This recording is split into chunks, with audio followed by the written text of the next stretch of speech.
ஆன்மீக நண்பர்கள் அனைவருக்கும் அன்பு கலந்த வணக்கங்கள். இன்றைக்கு நாங்கள் ஆன்மீகம் சம்பந்தமான பதிவில் குரு என்பவர் யார், மற்றது அவரை எப்படி கடைப்பிடிப்பதுன்னு சொல்லி பார்க்கலாம். ஒரு மனிதன் முற்புறவியில் பார்த்தீங்கன்னா கர்ம பலனை எப்படி தீர்க்க முடியும் தெரியுமா?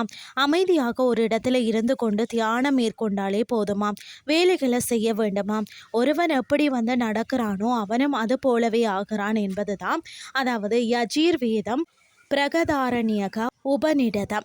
முற்புறவியின் கர்ம பலனுக்கு ஏற்ப அனைவருக்கும் பிறவி ஏற்படுகிறது. அந்த பிறவியில் தனது நிலையில் இருந்து கொண்டு தனக்கு கொடுக்கப்பட்ட கடமைகள் அனைத்தையும் செய்தால் மட்டுமே கர்ம பலன் தீரும். கர்ம பலன் தீர்ந்தால் மட்டுமே ஒரு ஜீவன் இறைவனை அடைய முடியும். ஆத்மா இறைவனை அடைந்தால் மட்டுமே மீண்டும் பிறக்காது.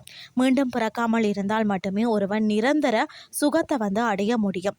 இந்த நிலையை எட்டும் வரை ஒருவன் தனக்கு கொடுக்கப்பட்ட கடமையை செய்ய வேண்டும். இந்த உலகத்தில் இரண்டு வகை ஜீவன்கள் பிறக்கின்றன. தமிழ் இலக்கியத்தில் இது ஊழ் அல்லது ஊழ்வினை என்றும் கூறப்படுகிறது. அதாவது பார்த்தீங்கன்னா ஊழிட்டு பெருவழி யாவுல என்ற சொல்லியே பயன்படுத்துகிறார்கள். இளங்கோவோ ஊழ்வினை என்ற சொல்லை கையாள்கிறார்கள். ஒன்று பார்த்தீங்கன்னா கர்மயோகி, மற்றொன்று ஞான யோகி. கர்மயோகி என்றால் செயல்கள் செய்ய வேண்டியவன், அதாவது கடமைகள் இருக்கின்ற ஒருவன் கடமைகளை விட்டுவிடக்கூடாது. அவனுக்கு விதிக்கப்பட்ட கடமையை செய்ய வேண்டும். ஒருவன் காவல்துறையில் பணி செய்கிறான் அப்படின்னு சொல்லி எடுத்துக்கொள்வோமே. வாழ்க்கையில் என்பது எப்போதும் காரணம் மற்றது விளைவு என்பதால் நடக்கிறது. இப்போது நீங்கள் அறிந்த விளைவு அனுபவிக்கிறீர்கள் அல்லது அவதிப்படுறீர்கள். ஆனால் காரணம் இல்லாமல் விளைவுகள் இருக்குமா? ஒருவேளை நீங்கள் மிகவும் குறுகிய பார்வையுடன் பார்ப்பதால் காரணத்தை உங்களால் பார்க்க முடியவில்லை. ஏனென்றால் ஒரு காரணம் இல்லாமல் ஒரு விளைவு இருக்க முடியாது.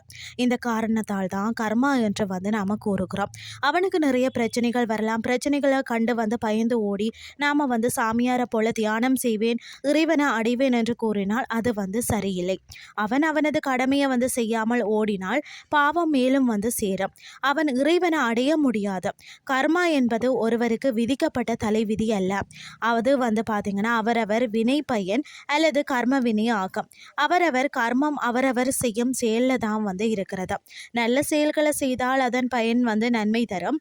மாறாக தீவினையோ துன்பம் தரும் என்பது வேத வாக்கு.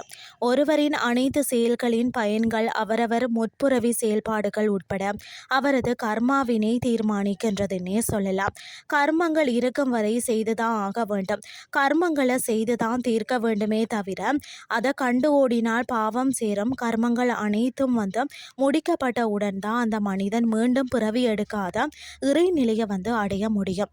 இன்றைய ஆன்மீகம் சார்ந்த பதிவு உங்களுக்கு பிரயோசனமாக அமைஞ்சிருக்கும்னு சொல்லி நானும் நம்புகிறேன். இதே மாதிரி மற்றொரு ஆன்மீகம் சார்ந்த பதிவோடு உங்களை சந்திக்கிறேன். நன்றி.